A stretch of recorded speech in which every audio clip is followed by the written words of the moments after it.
Hello, M&A scientists. Welcome to the M&A Science Podcast. This podcast is part of a mission to rethink how M&A is done. The old school seller-led approach, it's dead. Buyer-led M&A is all about strategy, alignment, and efficiency, putting value creation at the center of every deal. And let's be real, it's not just about closing the deal, it's about making it successful. We uncover what truly works in M&A by learning directly from the best. For episodes, resources, tools to elevate your M&A game, visit mascience.com. Follow us on LinkedIn.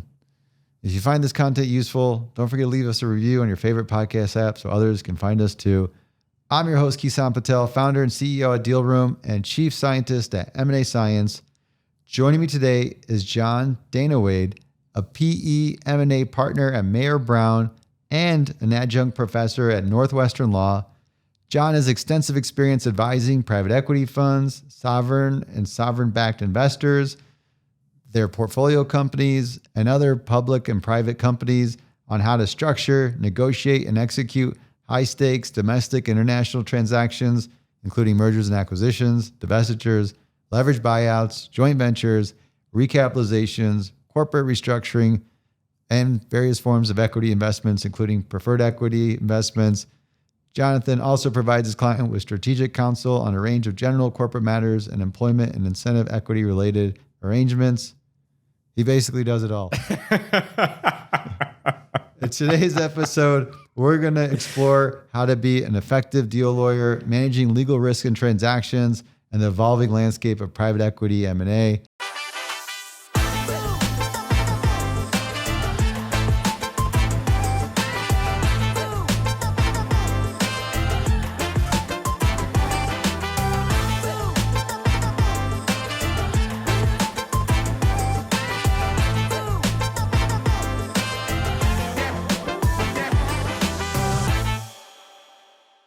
Jonathan, how you doing? I'm doing well, and thank you for making me sound so good. Thanks. Well, I know I gotta get all out there. Thank you for joining me live here in Chicago. We have an M&A Science studio. It's been a little rusty. I haven't used it in a while, but we're here doing this in person. So thanks for making the time. Yeah, absolutely. I'm happy to be here, and it's a beautiful day to do it. So we lucked out. This is the best time in Chicago when spring finally gets around to arriving. Let's kick things off a little bit about your background.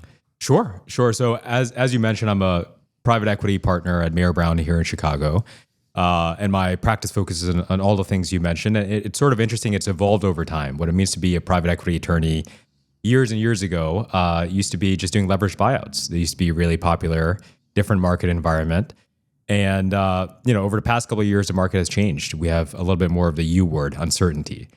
And as a result of that, the types of deals and the number of deals that sponsors are looking at have changed.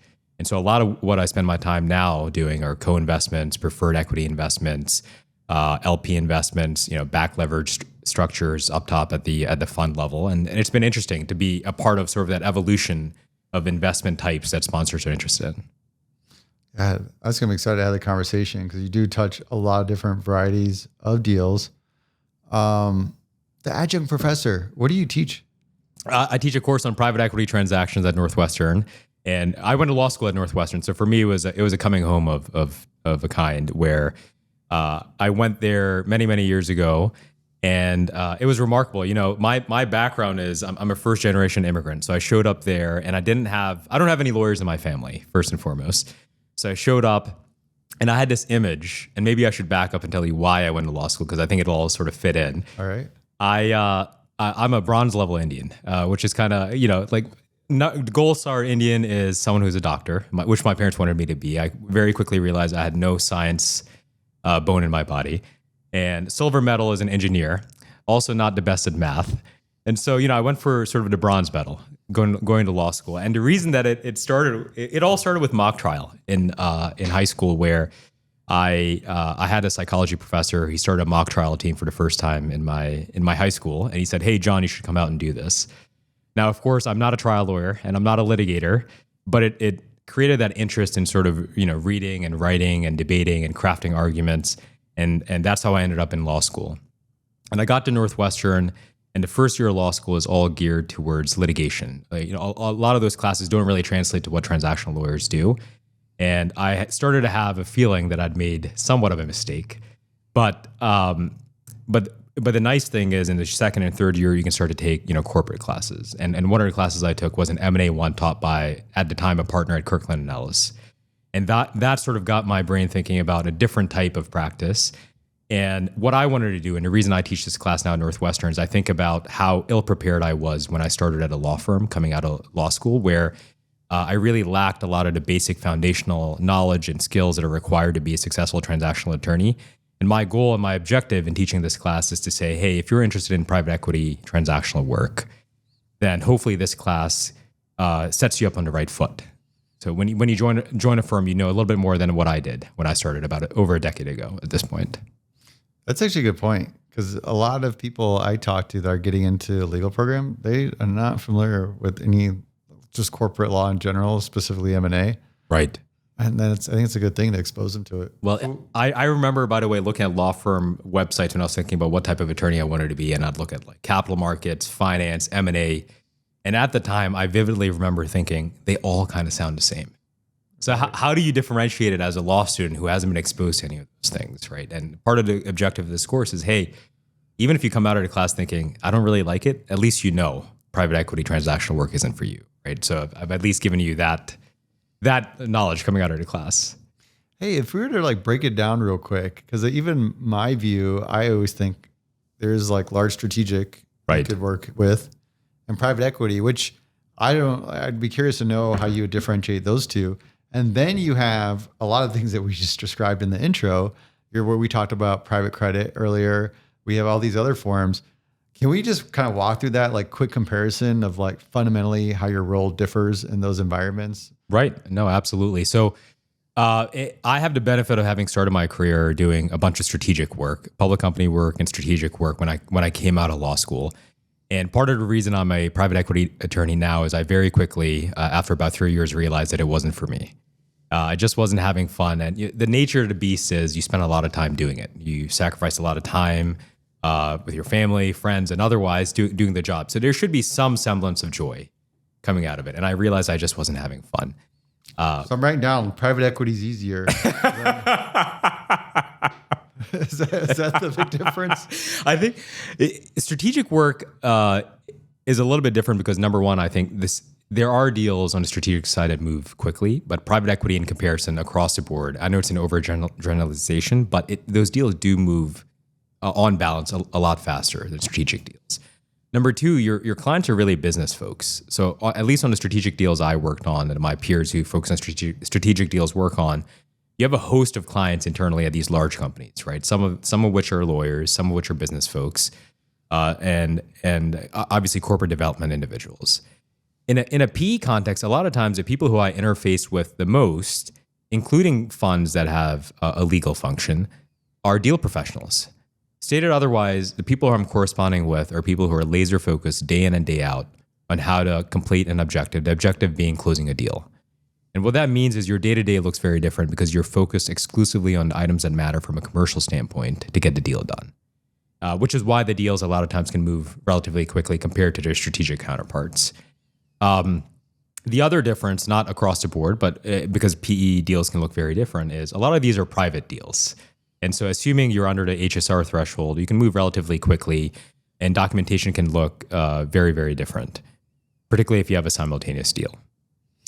Okay, so public company, you have to deal with more people in general because you got their internal legal team, which can be pretty robust. Right. You have their corp dev team.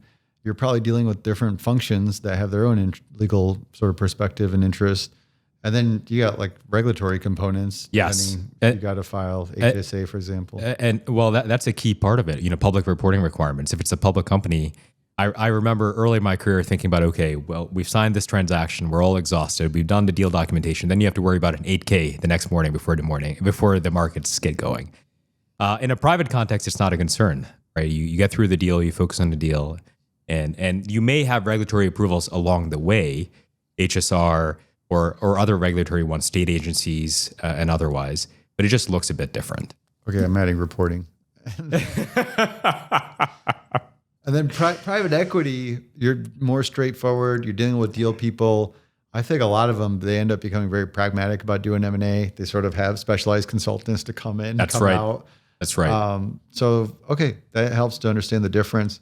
What about these other areas? We've talked about like private credit or some of the other types of transactions you work on. What are we missing? Well, private credit has been fascinating. It's absolutely booming, particularly in the past couple of years, right? Historically, when you think about lending or financing in a transactional context, you have these banks, JP Morgan, and otherwise who are lending money to help finance a transaction. What's kind of happened over the past couple of years, particularly with the uncertainty we're seeing in the market, is private equity firms rather, have said, hey, there's money to be made by being a lender. And so you have historically what were private equity firms saying, let's build out a private credit function. Let's act sort of like banks do. And because they fall within sort of that private capital landscape, they're able to be a little bit more creative. And a lot of times those structures vary, and they can be, as beneficial as they are from traditional banks, and they can also from a structural standpoint look very, very different. They just have a lot more flexibility. Firm Room, the world's most intuitive virtual data room, now with AI contract analysis. All right, at this point, I feel like everything in the world has AI in it. But let's talk about something important. Have you or your M&A team ever been blindsided by overcharges from one of those per-page billing virtual data rooms? It's 2025, and you'd think that scam would be extinct by now. If you're fed up with those outdated VDRs, check out Firm Room. There's no hidden fees, none of that 6-month minimum crap, and then the price doubles after that. Absolutely no nonsense. Best part is, you can check it out completely risk-free with a free 14-day trial, no credit card required. Visit firmroom.com and put it head-to-head with any VDR out there. Better tech for a better price. Here's to the deal. How do you see the structure is different? Because when I think of banks, I always think of, I'm probably referencing more like small business loans. Right. That you go there, you get like a 5 to 7 year term loan, it's amortized, and you got some fixed interest rate based on, well, they got rid of LIBOR. What do they call it now? Oh, right. It's starts with the S. Yes, the name is slipping. Sabo. Yeah, Sabo or something. That's right. And having my brain is blank right now, but oh man, let's I gotta go Google this one. It's going to bother me. Let's see. LIBOR. Let's see. Oh, SOFR. SOFR. Yes. Yeah. So it's whatever plus SOFR rate. Yeah. Fixed or floating, and then what is that? How do you compare that with private credit? I haven't done a private credit. I've been looking at them. Right. So far, it looks like they're almost more favorable. Like they're going to charge you more, but they're all, in some ways they understand what you're doing. You're kind of buying something and you're going to do something with it in 3 years or so. Right. So they set it up as an interest only type of terms. And it seems like they're willing to structure it and make it easier to get into. I don't know. You're doing the real paperwork around this. What is like the real difference legally? I think you hit the nail on the head, and that's flexibility. The key to sort of all these preferred equity, private credit, and other transactions I'm working on is that the possibilities are endless, and they're really deal dependent. And so the fun thing has been that they're pretty bespoke, right? You don't have sort of a cookie cutter approach that applies to all deals. Here's an example on a back leverage transaction where you have a private credit firm providing a GP with a liquidity solution at sort of the top level fund structure. Those things can look very different, from deal to deal, including when they're providing preferred equity. Here's an example. Where does the cash sweep come from? Does it come from specific portfolios, all the portfolios? What does the return look like? Is it a multiple of capital invested? Is it some form of interest? Is it both? Is it participating or not? And so the fun part for me is that on a deal by deal basis, these deals can look very different and they're pretty bespoke. What do we want to talk more about? We want to go to talk about the M&A deals because that's a whole topic. Explain all that to me.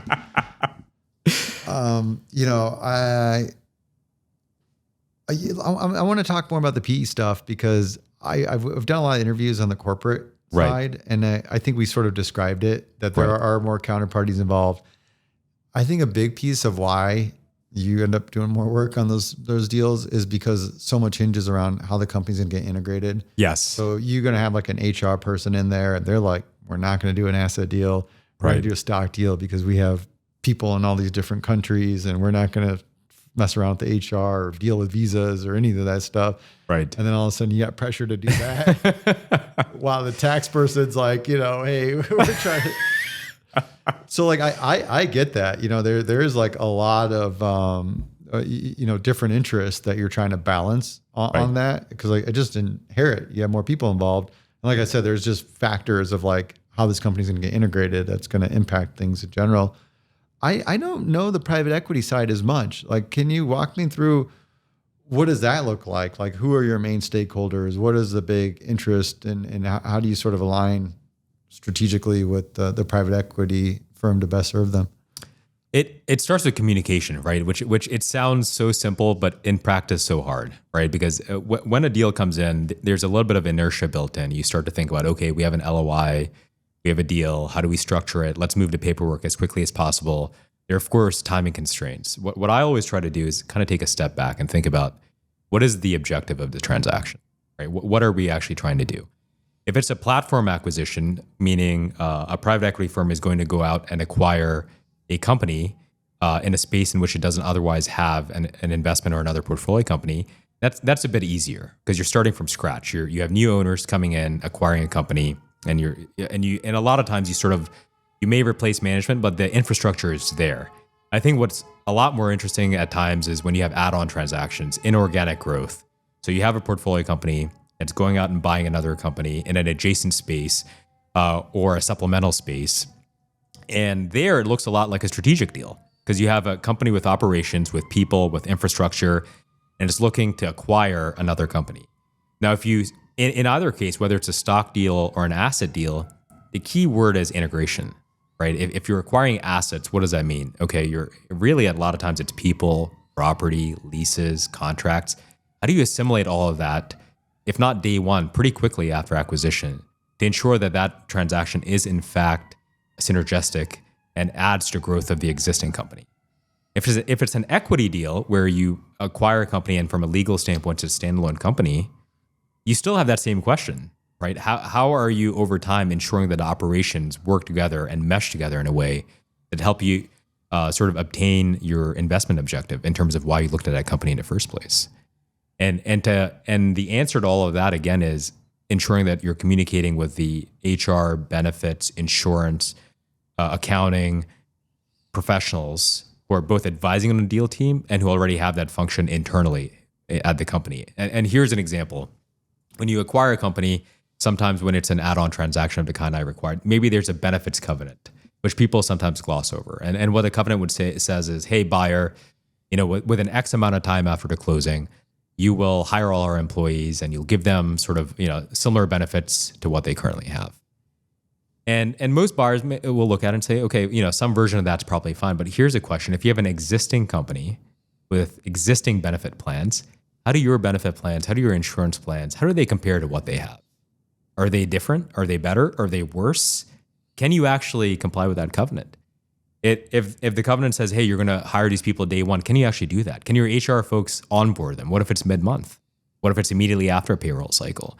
And so having that communication to ensure that the words on that piece of paper that people are signing actually link up with the reality of the business operations, in my mind, is a critical part of all of this. So you have platform deals, and I think that's a little bit more straightforward. Yes. Here's our early in the thesis of what they're doing, and they buy that transaction. Maybe it's like a little more straightforward, but once they're doing add-ons, then you're starting to bring a lot of commonalities with the strategics because they got to integrate the business.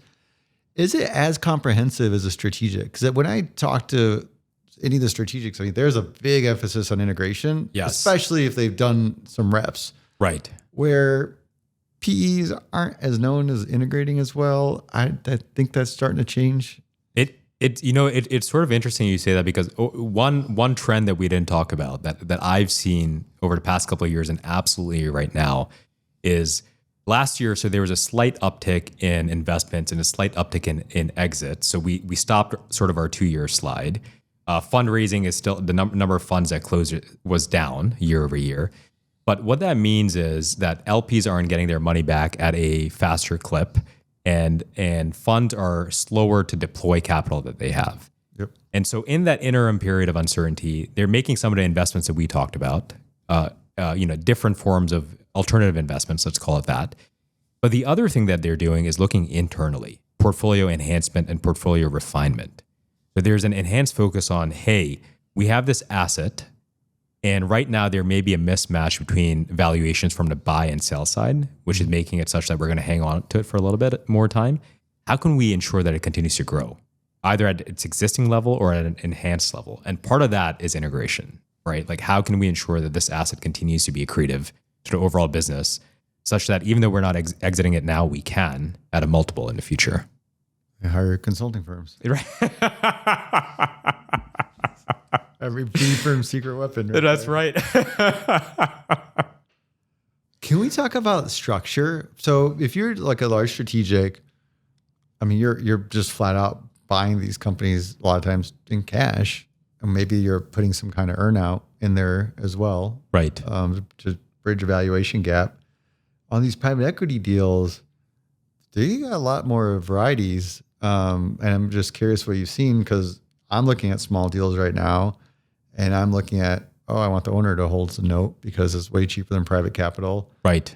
Hey, earnouts could be great too. You can look at that if the right metrics are there. Rollover equity seems really interesting because, yeah, sure, why not you be part owner of this or versus another investor? You're going to get higher insurance that we're aligned on the same objectives of the outcome. How do you see that as, in terms of the variety of structures you see, and is that good or bad thing? I think it's that's another aspect of private equity that I find interesting, where there are different ways to sort of ensure that the cash portion of the purchase price that you're paying at closing is not the entirety of the purchase price. You can sort of slice and dice it any way you want. One means of doing that is an earnout, right? A component of the purchase price is paid to you in the future, assuming you, the seller, hit certain metrics, and you mutually agree on what those metrics are. And the duration of the earnout can vary. It can be 1 year, 2 years, 3 years. It can be contingent on a variety of factors. The other two are fascinating. One is a seller note, which I've also seen an increase in or an uptick of, especially in today's current deal environment. And the final one I think is the most interesting, rollover equity, right? The idea being, why don't you have some skin in the game, seller? Because that to me is sort of, and private equity professionals really focus on this. When you kind of think about it, they're financial investors. And the key to any successful investment is the operators that you have for the business. So when you're acquiring a founder-owned business, who knows that business better than the person who has operated it for a long time? And if you tell that individual, hey, you know what, 20% of the purchase price would otherwise pay you, or 30%, why don't you roll it into the go-forward ownership of the business, such that when we sell the business, at that point in time, you also get a payout, obviously at a multiple, because private equity firms are in the business of making money on your ownership stake of it. And that's a great way to incentivize that person to stand shoulder to shoulder with you as you grow this thing over the next 3 to 7 years. And in my experience, management rollover has been a powerful tool to kind of ensure that folks have a little bit of, as we commonly call, sweat equity in the business. So we got these different tools: earnouts, seller note, rollover equity. Right. This is the spice of private equity, I guess. I want to come back to the deal structure. I think what I want to do is, you talked about a mock trial earlier. Right. Let's do a mock deal. Okay. And I want to blend in the risk perspective, because that's what lawyers are really good at. Oh, that's what I learned. You have friends with attorneys, even just going out for drinks, you sort of like, right, you understand your liabilities and risk you're taking of, how it progresses on how much alcohol you have, everything. So we're going to play that out with the deal. So I want to understand because it changes as you go through different stages. So let's right. make up a deal. Okay. I'm going to use the data room industry, except most people listening to this know that's low-hanging fruit industry I'm familiar with, and I'm actually looking at a couple deals in the space. Hopefully, we'll be working together on that one. We could. This might pan out to that, unless you give me some bad advice. Somebody's going to reach out and tell me, don't work with Jon. That's not a good idea. Okay, so let's do simple math. We're going to buy. This is a company I'm looking at. They're doing like 10 million revenues, 2 million EBITDA. So it's like pretty healthy. kind of a flat business because most of these data rooms are right now. And, we're interested in the customer base primarily for us. So we have a really cool buy side platform. If you ever heard of it, it's called Deal Room. But we see an opportunity to upsell our product. So that's kind of the thesis is that, Right. hey, this company has 500 customers. And even if we upsold 10% of them to our product, because it's $40K, ACV, that's significant revenue synergies there. There's obviously common back-end stuff we could combine and eliminate some costs and drive some efficiency. Pretty straightforward thesis. Right. I want to, first of all, we're getting an NDA signed because, the one thing I'm curious is even at NDA stage, we do own a data room business. We have another product called Firm Room, which is like head to head with all the data rooms out there. So as soon as we start looking at NDAs, I think companies sort of perk up pretty quickly that there's more sensitivity because it's like direct competition. Right. So how do you start thinking about that as even just negotiating? I know we can generally talk about what an NDA is, the purpose of it, but how do you sort of protect how do you kind of get that right balance for both parties for me to do my diligence to get this offer in, but at the same time, I understand from their perspective, and that's not our intention, is to get some intel to compete better with them. Right. Walk me through that. No, I think the key is, so your primary objective from the buy side is understanding, number one, the customer relationships that the target has. And number two, bringing those relationships over, right? Is that sort of inaccurate? It is. And I want to strike a line between, we want to understand it so we know the business of what we're buying. Like I want to know, one, what's their saturation of customers? Right. Is there a few anchors that we got to look at as big risks? So how diversified is their customers? And then how sticky their customers are. Right. Hey, we're not trying to get a strategy to come poach all your customers. It's just, this is part of us valuing your business is really understanding the strength of your customers. And there is a piece that we want to get a sense of when we have a thesis of upselling your customers to our other product, our flagship product. Right. Yeah. We'd want to at least understand the profile. We want to know which ones are corporate buyers versus investment banks that all they do is do transactional sales, because that's not the winners for us. The ones that we can sell ongoing subscription because they're pragmatic about doing M&A, those are the winners. Right. So there's like a line to draw in there. That's why I'm really making this, get my money's worth out of this interview. No, it's sort of interesting because the number one consideration from the target side is exactly what you just mentioned. How can we share this information with you, the potential buyer, and ensure that you don't then turn around and solicit our customers, right? If the deal doesn't happen. And the right balance to strike is number one, can you limit the number of individuals who are given access to the information, right? That does, from a sell side standpoint, you want to ensure that the buyer is able to conduct a diligence. And sometimes what you do is you have a smaller team of individuals on both the buy and sell side who sort of share the information and talk about it and examine the information.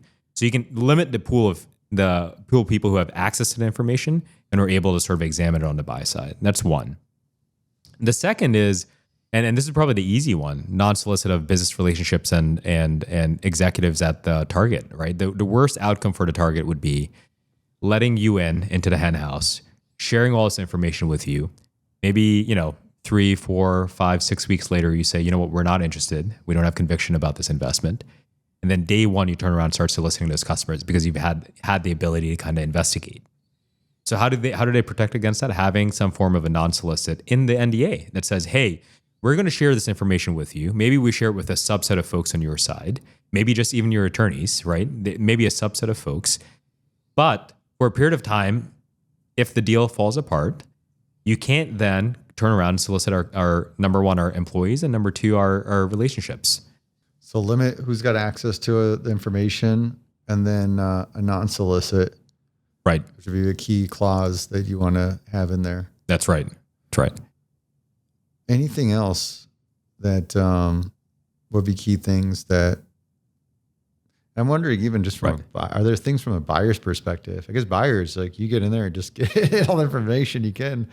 From a buyer standpoint, the more information is power, right? The more information you can get from a financial standpoint, the best would be having a one-to-one with a customer. As you can imagine, most sellers are not going to be comfortable with that, right? To have some sort of a customer call. Usually those customer calls happen really on the eve of a closing, right? When you're very, very close.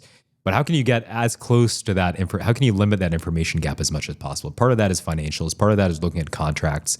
Part of that is looking at how much revenue they've brought in, key customers have brought in over time, right? Is this sort of recurring revenue? For how long has it been recurring revenue? What are the contracts you're currently under? Is it just an oral agreement of some kind? You'd be shocked how many businesses there are out there where it's a handshake, right? There's no contractual agreement. There's nothing that binds that customer to keep coming back for services over time. That's a really bad place to be as a buyer. If you acquire a business on the basis of the strength of customer relationships of a target, but the contracts, number one, are not long lasting, maybe they're on unfavorable terms and you're stuck with those contracts. There's non-solicit, but then I'm trying to think of the other things. Like, one was, hey, if we're looking at a deal out of the country, the jurisdiction's always a big question. How do you sort of compromise that between, right? Is there like a standard on that? Like if you're a U.S. company looking at something in Europe, where do you decide the jurisdiction? That's where it gets tricky, especially when you're looking at cross-jurisdictional deals. That's when you have to ensure that you're engaging counsel in the appropriate jurisdiction, because number one, enforcement can vary too, right? So we think about the clauses themselves, but do they mean anything? Can you actually enforce it? Can you rely on the strength of the provision? And that's where it gets significantly trickier when you're looking at a business with cross-border operations. So that gets tricky. What about IP? I had one of the NDAs where they wanted to strike out using the information to create a competing product. Right. And it's like, well. The one thing that I frequently see is what is the use of the confidential information, right? And when you kind of think about it, so when we think about confidential information, just for simplicity, secret sauce, right? What makes the target the target? And the target's going to say, well, I'll share all my secret sauce with you. You're only going to use it to investigate whether or not you want to do a deal with me, which I think is pretty fair. What they don't want to do is share all that with you and then you turn around and use it to compete with them or otherwise do something that harms your business model. So that then becomes sort of the purpose of the use of the confidential information. What's like the real recourse on this stuff? Like say you say, yeah. You know how people are. There's those people in business that are, yeah. We know the shady ones. And then, they do, right? You sign an NDA, you did this, and all of a sudden you created a competing product. And obviously you used the information we provided to do that. Is there some real recourse? Do these NDAs stand up? A specific performance would be the recourse. You go to a judge. Sue the shit out of them. You'd have to sue them, and you'd have to say, "Hey, look, we signed this piece of paper. This piece of paper said they wouldn't do this," and then the hard part becomes proving it, right? Yeah. While the facts may ostensibly seem obvious, going to court and saying this person created this product on the basis of information that I gave them, and now they're competing with me. That gets to be the harder part of it. Now, I will say that reputation means something, especially in this space. So people tend not to for that reason. If you get the reputation of someone who gets the ability to look under the cover and then walk away and compete with them, and you do that a few times, reputationally, it's going to harm you. It's going to harm you, yeah. Okay, so we get NDA signed. We start going through, I send an initial diligence list. There's usually like 10, 12 things I ask for. Only 10 to 12. This is why we should work together. I'm doing really small deals, just so you know. Like, the fees are definitely a lot smaller. Right. Start doing smaller deals, but there's always a starting place. I feel like how you build a good relationship. You get in early. So there are small deals that we're looking at, and it's only 10 to 12 items. You don't want to scare the small business owner away. So we typically ask financials and then some of the demographics around the customer base, employment, and the typical things, outstanding lawsuits and stuff like that. Right. Then we try to understand their tech stack to know what that's going to look like if we bring teams together. So I will start building a model and start looking at what that's going to look like so we get a sense of what valuation is going to be. And we have some management meetings so we can really get some confidence that we're actually going to work well together. And then I get to that point when I want to start putting an LOI. That's why I want you to teach me some real negotiations. Well, and I also want to understand the risk at the LOI stage too. Right. Because usually you send something that's like non-binding. It's just like, I want to see if we can at least generally agree on a premise that we're going to make this deal happen before we start investing a bunch of time and money into this. Right? Right. Okay. So let's say we got on the same deal, we got 10 million revenue, 2 million EBITDA, and I'm value-based, acquirer here. So I want to keep it pretty simple because I feel like what happens is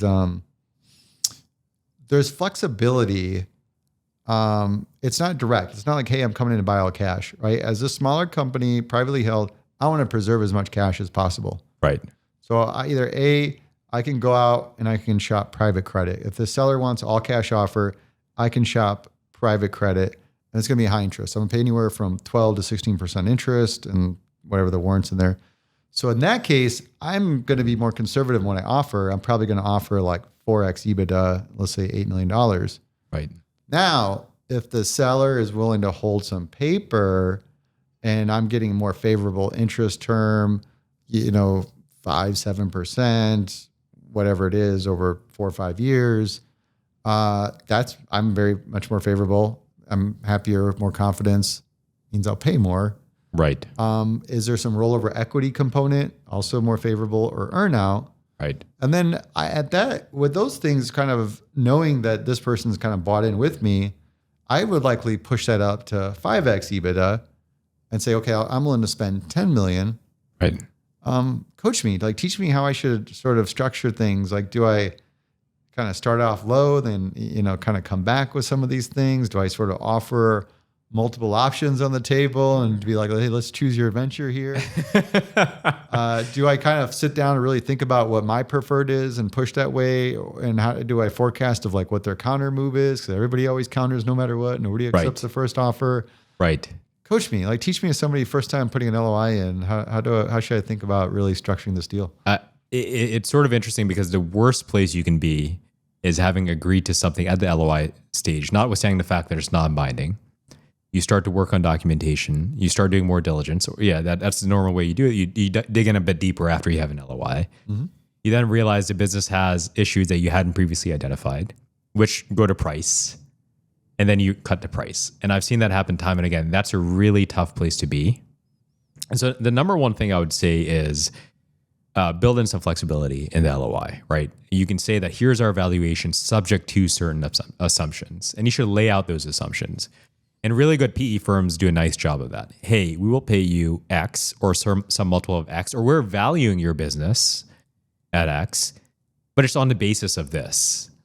And that's subject to additional diligence, including accounting, financial, and legal. And it sounds a little wishy-washy, but it avoids the harder conversation down the road, which is a seller feeling that you are walking back a deal, right? That's a much harder thing. And at the end of the day, when you get rid of all sort of the paperwork, you're dealing with people.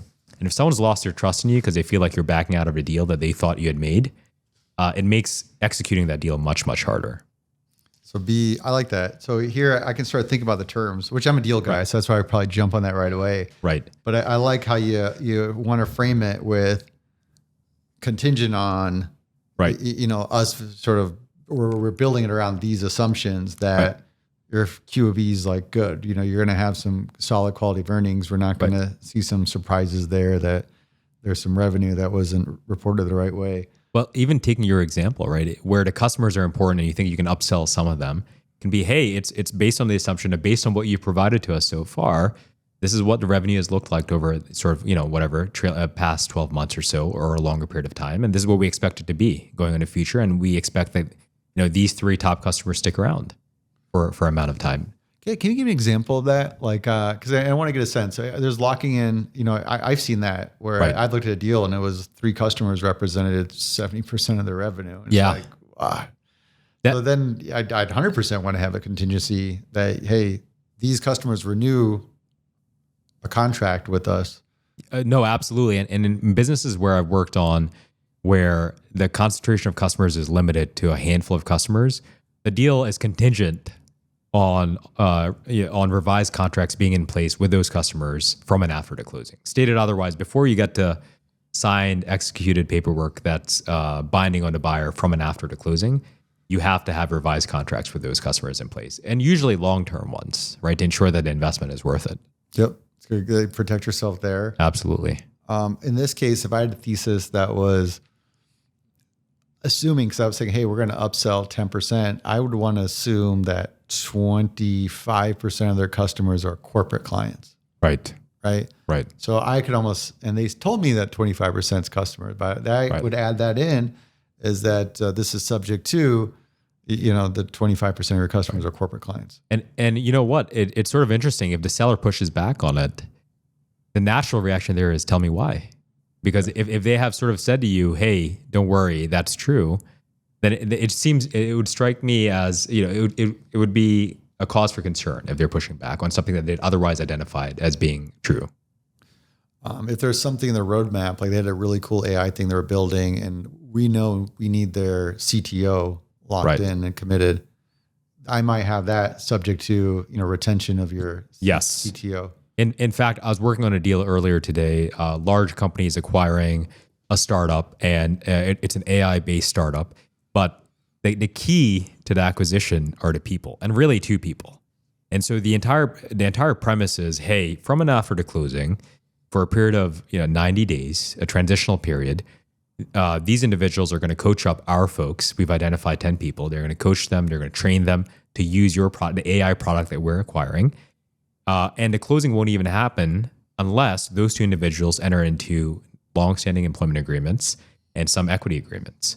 So it's sort of baked into the LOI. And it quite literally a few hours ago, it sent out the LOI on for that deal that I just mentioned.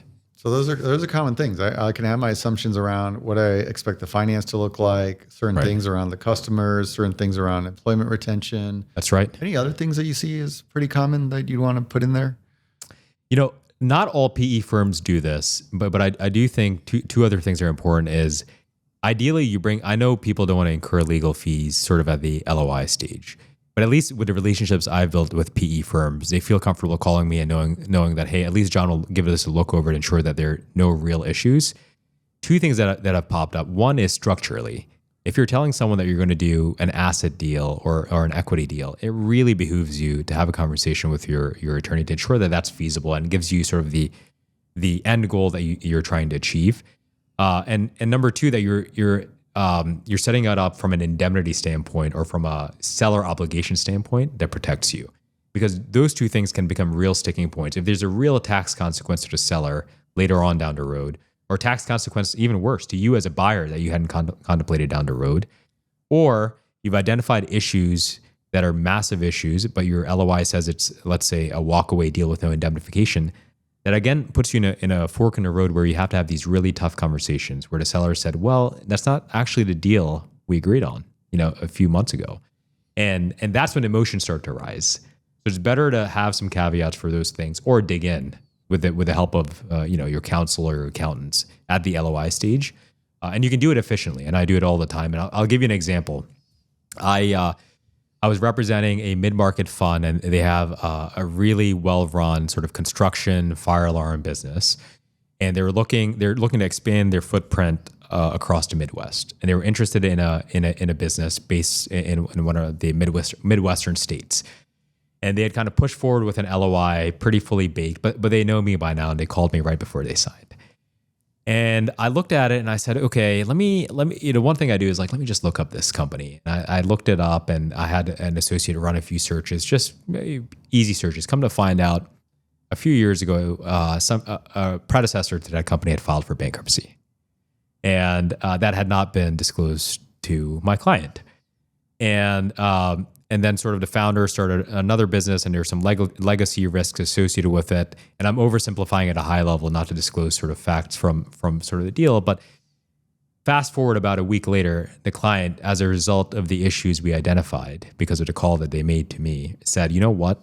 This actually changes our investment thesis massively. We're not interested in the deal.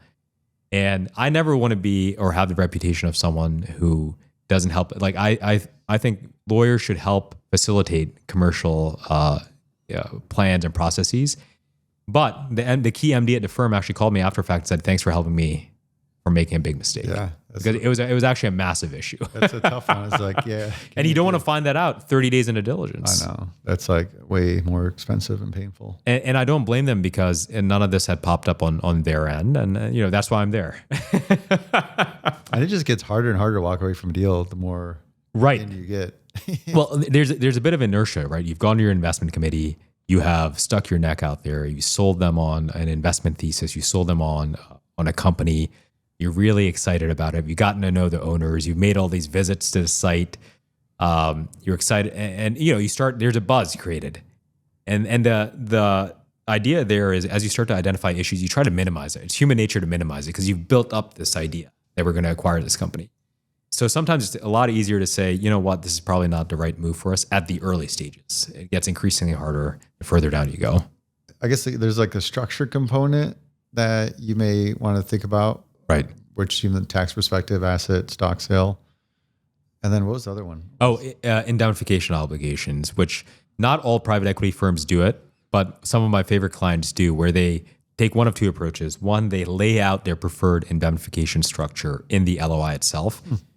There are pros and cons to that. The pro is you're very clear up front on what the expectation is. So you don't have that battle. And the con is you scare your seller away. That's right. And it forces you to have that conversation up front, right? With a seller. And so you have to kind of strike that balance. And it should not look like an indemnification provision in a purchase agreement. I think that's where people kind of go off the beaten path, and it's a bit too much. But the flip side of that is if you tell a seller, particularly a founder-owned business, owner of a founder-owned business, hey, we're going to acquire the business and you get to walk away, you get to go retire. And you start to do some diligence and you identify some real issues. Let's say it's a car wash business. I've had a few of these. You go to acquire it and folks have been dumping chemicals in the backyard for a while. And there's some real issues with the business. And that real issue requires you as a buyer to come out of pocket for some of those losses. That doesn't seem fair, right? And you want the seller to be on the hook for stuff that they've done historically as it relates to the business before you showed up on the scene. Yep.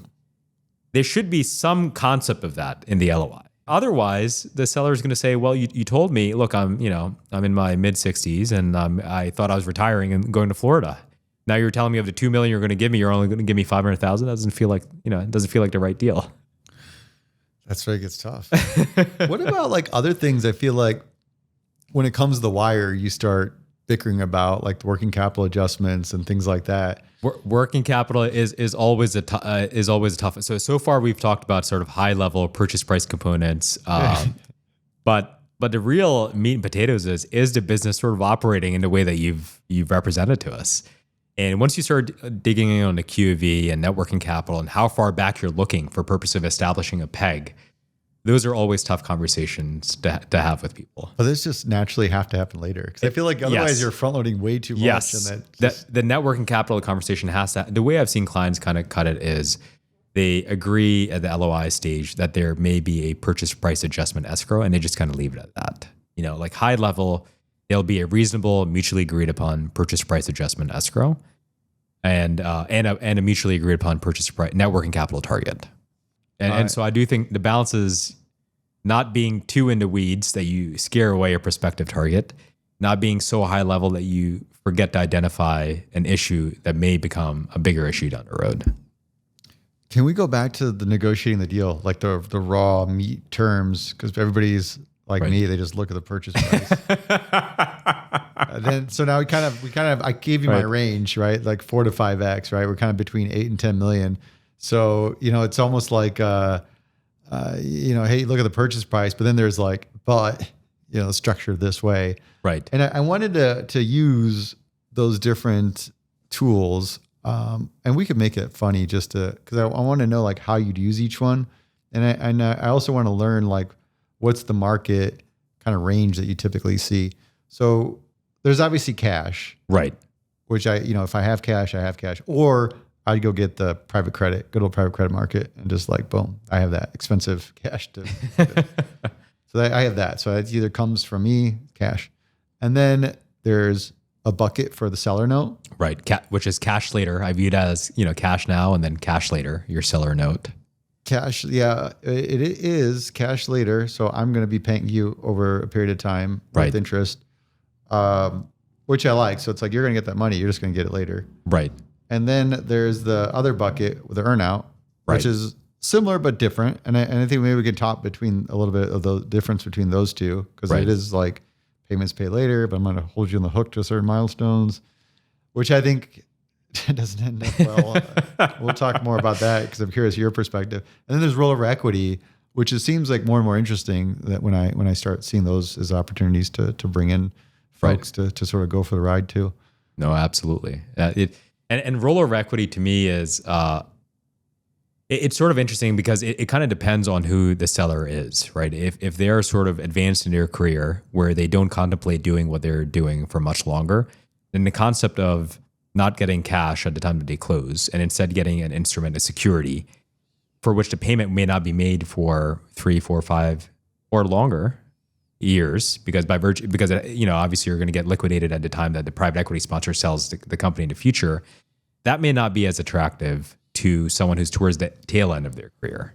Right. So it would probably be more preferred for somebody that I can keep in the business for another 3 or 4 years. Exactly. To come along for the ride. That's right. And a motivator, right? For you and for them. Yeah. To have that person side by side. Because if the person is going to be out in a year, then it's like, well, do I even want them on the cap table? Because they're sort of dead weight at that point. Because the consideration there is if they are going to be out of the cap table, and you're giving them substantial rollover equity, stated otherwise, you don't want to pay them a lot of cash. The conversation then becomes, okay, what sort of control rights do they have associated with that equity? And so do you really want to have a passive owner with substantial consent rights? And that is always a tricky situation to have. And then, at that point, you might as well get a PE that can actually be a right PE, could be more accretive.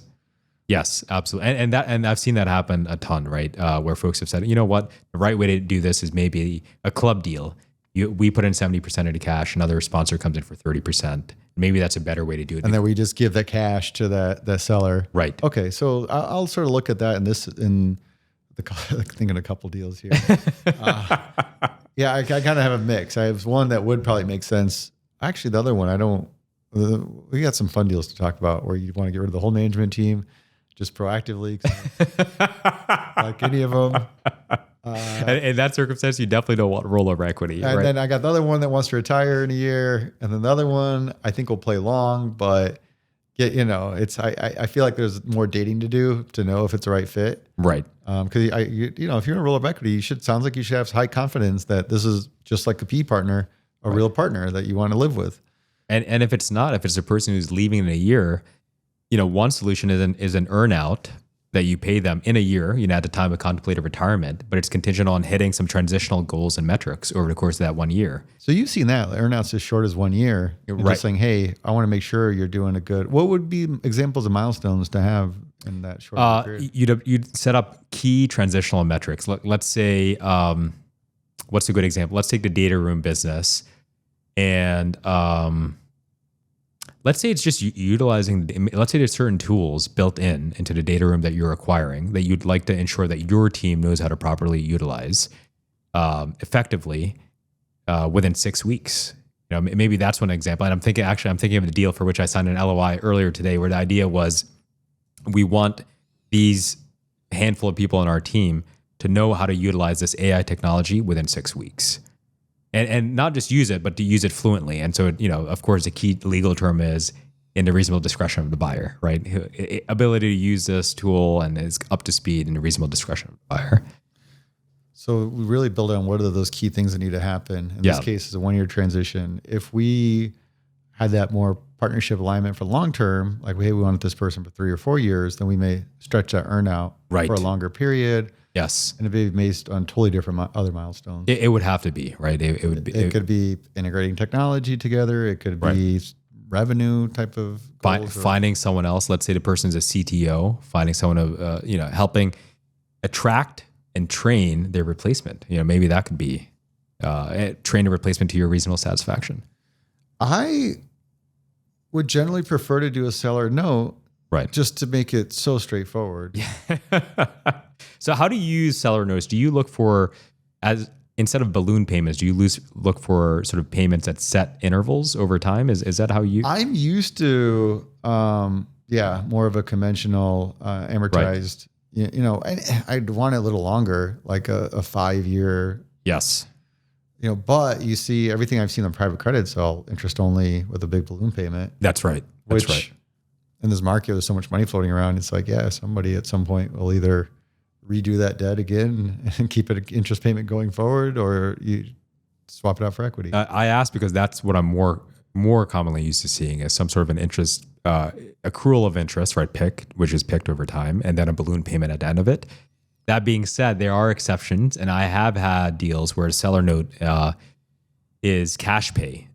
So you establish an interval, set intervals, and you pay. Now it's not nearly as common as the first scenario I described, but I have seen that, and there are real issues there. Does the business have cash to make those payments in the future, right? That being the key concern. Oh, so they would have like big chunks of cash that get, yes. So almost like the buy down of like, okay, year one, we're going to pay this big principal payment. Yes.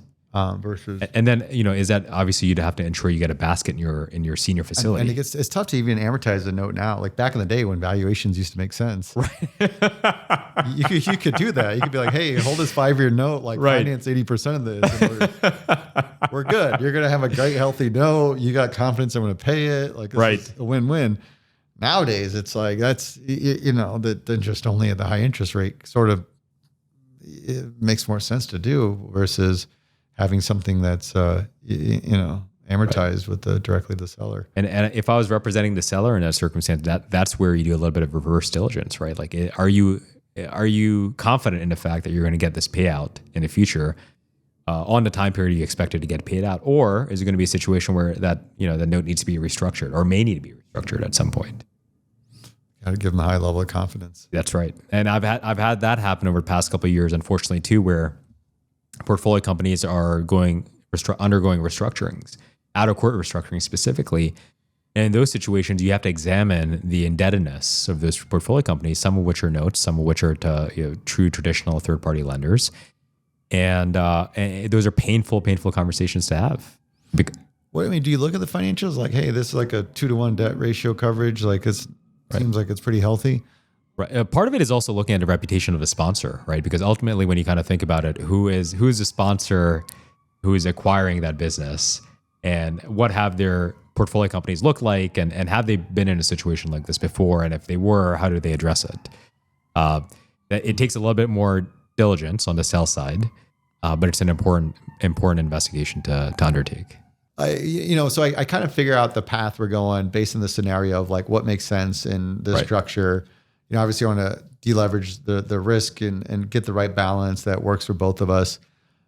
In terms of the negotiation, how do I make sure I don't do too much or too little, right? I don't want to come in too low, offend a person, and they write me off. Right. I don't want to come in and saying, hey, here's my highest and best offer. The 5X owner holds like 40% as a note. And they come back and like, we want 6X. And I'm like, no. Right. This is like the best offer I got. It's sort of a take it or leave it thing. Right. How do I get that right balance so that negotiation goes smooth? Do I take a person out, get them a couple of drinks, and then pull the offer out, and then just have a pin for them to sign?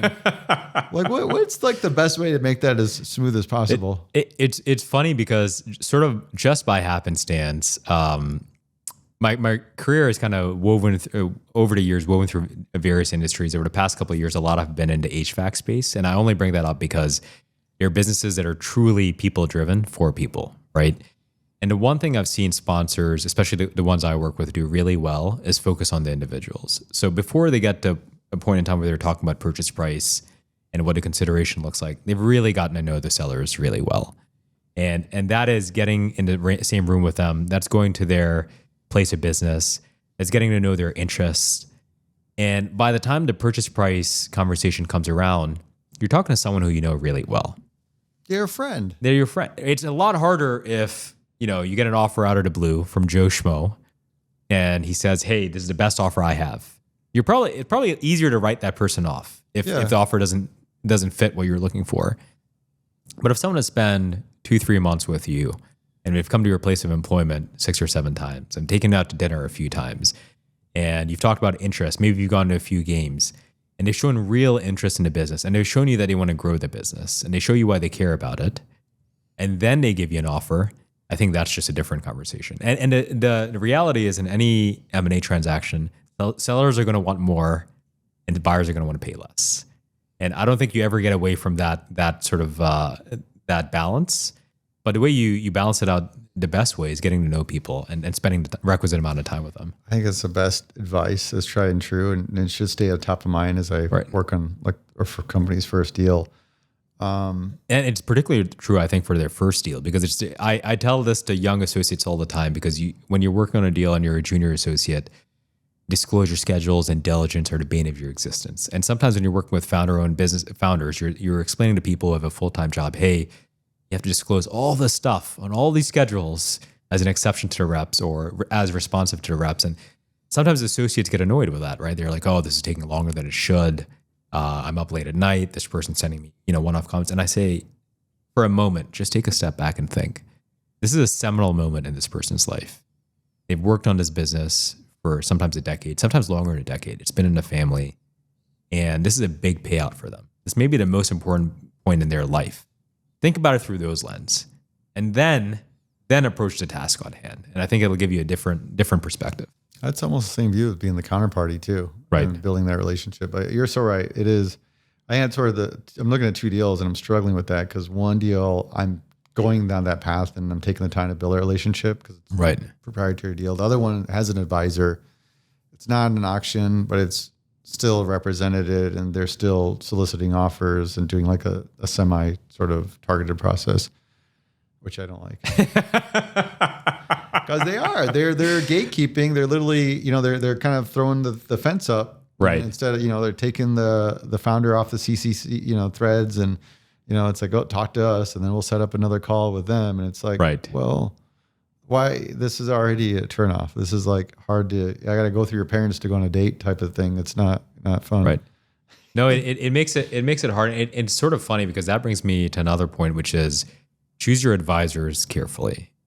Right? Because when you kind of think about it, your advisory function, whether it's a banker or a lawyer or accountant, is to help facilitate the deal, right? So like, I think the worst mistake that I've seen people in my position do is to be abrasive or otherwise be an obstacle to deal getting done, right? That's not your job. Your job is to advise your client, and the overall objective is to get a deal done.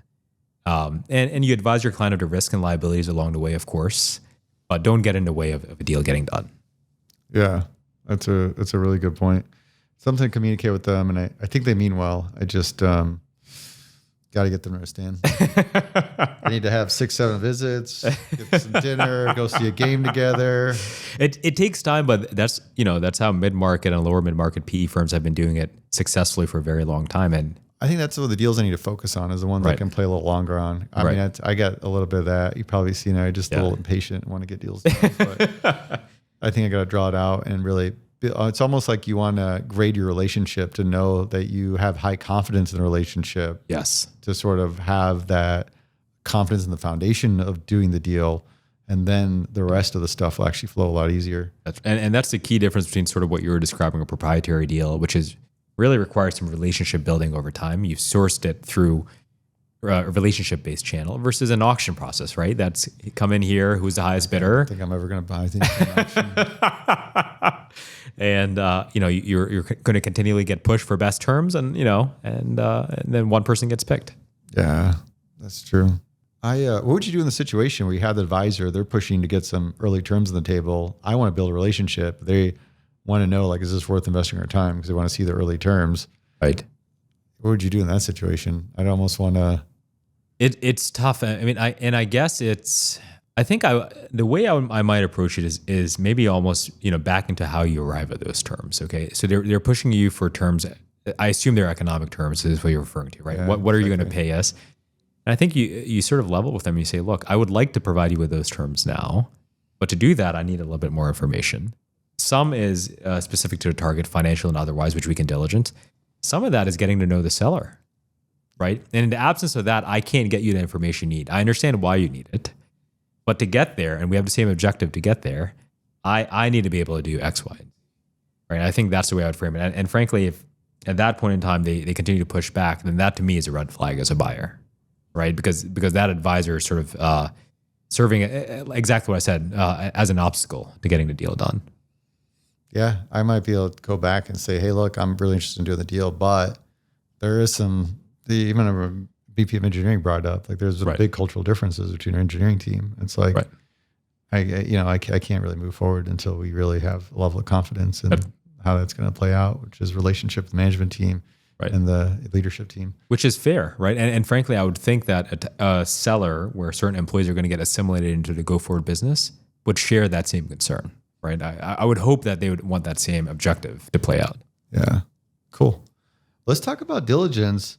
I wish we had time, man. We'll go through a whole day purchase agreement and get that done while we're at this conversation. So one of the pillars of buyer-led M&A is synchronizing diligence and integration. This is the crux of making deals successful, is when you have integration well thought out. Just really making sure you have a clear executable plan from day one. What are the biggest legal red flags that you look for in diligence, just to really ensure issues don't become roadblocks after the deal closes? No, it's a really good question, and I guess it's sort of twofold. The first is, how is the target currently conducting its operations? How are they currently doing the things that they're doing? And two, where it takes a little bit of analysis, how should they be doing it, right? So that's sort of an examination from a purely diligent standpoint. Hey, they're a payment processor. They're subject to these regulations. They should be doing X, but they are doing Y. And then, of course, you give your client the remedial actions that you think need to be taken post-closing. So I think that's where an advisor really adds value. I think that the second piece, just from a deal execution standpoint, is looking for items whose resolution is outside of your client's control, right? Are there liabilities associated with the business or or that have been incurred already, and you don't know sort of what the quantum is that your client's going to be on the hook for from an after closing? How do you address those? Are there consents? You mentioned sort of the data room example. Is there a contract that target data room has with their number one customer that says, in the event of a change of control, that customer gets to terminate the contract immediately? That's outside of your control. How do you manage for that risk, right? Identifying consents of that nature. And let's go back to a data room example. Let's say there's a key customer contract that's a 10-year contract. So you're going to be on the hook, just for example purposes, for 9 years post-closing, right? What are the terms of a contract? What are you going to be bound by from an after to closing? So what are the shoes of the seller that you're stepping into? So I kind of think about those things and really hone in on those. Obligations. Yes. So like how your business operates, what are all the obligations? What are the obligations your customers have to you? Right. If there's a change of control, they can just walk away and say goodbye. Right. Do you sort of figure out how to mitigate that risk? You got some crazy long-term vendor agreement you might not know. You might be some licensing, some code somewhere that paying an astronomical amount. And some of those you walk away from. Like I've had deals where clients have, real estate is a classic example that everyone gives. So you have a business that has a bunch of leases everywhere, and you have a landlord with a 2,500 square foot spot somewhere in the middle of nowhere who wants to play hardball, right? They want an uptick in rent because the consent's triggered under the lease, but it's not really material to the business. So in that situation, maybe as a buyer, you say, we'll close over it. Landlord wants to terminate the lease, so what? Doesn't matter. But if that's the headquarter location for the target you're acquiring, that's a totally different consideration, right? If you're counting on using that space for whatever the target may do, then you're going to pay attention to it. I remember having one of those conversations before. I had one. It was remarkable. Sometimes when you read these leases, it says, a change of control, landlord consent required. One of the things the go-forward acquirer needs to provide is sort of proof of financial solvency, that they have the resources. Representing a large PE fund, we're acquiring this business out west. And the landlord was like, I don't know what this PE firm is. And we were like, here's a website, you can see how much assets under management they have. I mean, very well-established fund. And they were like, yeah, that's not good enough for us. We need financials of the PE. Wow. And it ended up being, more so of a headache than it should have. And believe it or not, the CFO of the fund had to put together a letter of some kind to get this landlord comfortable. For strategic reasons, this location was important. But it was just one of those examples where, it was so obvious we were good for the money. But the seller kept pushing. And in this particular case, our client said, it's important enough to us. Let's just write something up and get it to them. How does this work when you're we're going through this deal, we're going through diligence. You're obviously working on the purchase agreement. Right. And like what you just described, because I can't be in the weeds of all this stuff. Right. So I count on my COO and our functional team leads. So you have a CFO there, we have an HR lead, and then we have some of the department leads. How do I orchestrate all this to pick up on those things that you described so we don't miss something and some of their concerns don't just, they get addressed as well? It's an important question because frequently what happens is once a deal is sort of in motion, the key is, are the right stakeholders getting to look at and opine on some of these things that you're agreeing to in a deal context, right? And so the one thing I always ask up front is, who are the right folks on the buy side who I need to be interfacing with? So I always sort of proactively ask the question.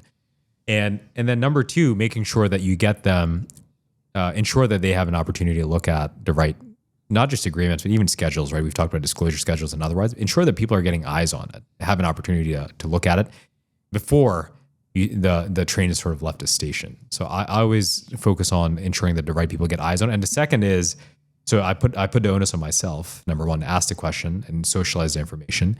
And number two, being available, right? Like your job is not to be in the weeds, but my job is. And so my team has to be really in the weeds and ensuring they're corresponding with all the right stakeholders. So make sure they're all talking to you. Yeah. and I prefer when people say, I always ask clients, who's advising you, setting aside sort of internal stakeholders, who's your benefits advisor? Who's your insurance advisor if you have one? Who's your accounting advisor? I just get all their data points because if I have a question on insurance and how insurance policies work or benefits, it's just a lot easier for me to pick up the phone and call, Joe, who's representing you on benefits, and say, "Hey, man, I'm seeing this from a diligence standpoint. This is how the agreement set up. Does that work? Does that make sense?" It's a lot easier for me to have the conversation. Yep. And then guess what? By the time I get it to you, it's synchronized in a way that reflects what your advisors as a whole think is sort of the right answer. Can I just put you in a Slack channel? It's funny because we have Teams chat.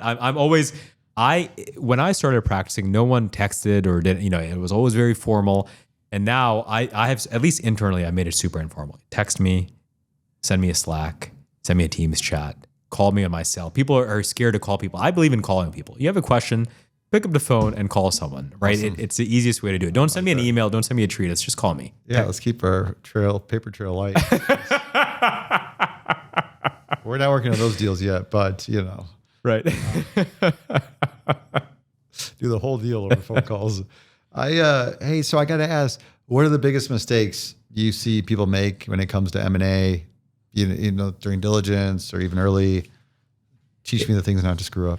Yeah, I think it again sounds super simple, but a lack of communication, and it again sounds so simple and so trite, but you'd be shocked how many deals happen where sort of the right people are not talking, right, internally on the buy side, and that's when things tend to sort of fall through the cracks, because if you don't as an advisor have the right lens through which you're approaching diligence, you're probably missing sort of what's important from your client's perspective. And here's an example: if a target has 300 customers and you want to move really quickly on diligence, one question I always ask is like, hey, look, you want to move quickly on diligence. Let's say it's an auction process. You want to make a bid in a week. We have access to data room. You really want to have a high level of certainty. And of course, hours are finite. What if we look at a list of the top 20 customers over the past 4 years? We identify the customers who are really important to you. What if we really dig down really hard on those customers? Does that work, right? Simple question. A lot of people just forget it, right? There's no benefit to you if I look at all 300 contracts. There's a massive benefit to you if I drill down to the core of the earth on 20 that are important to you. So that's just one example. So communication.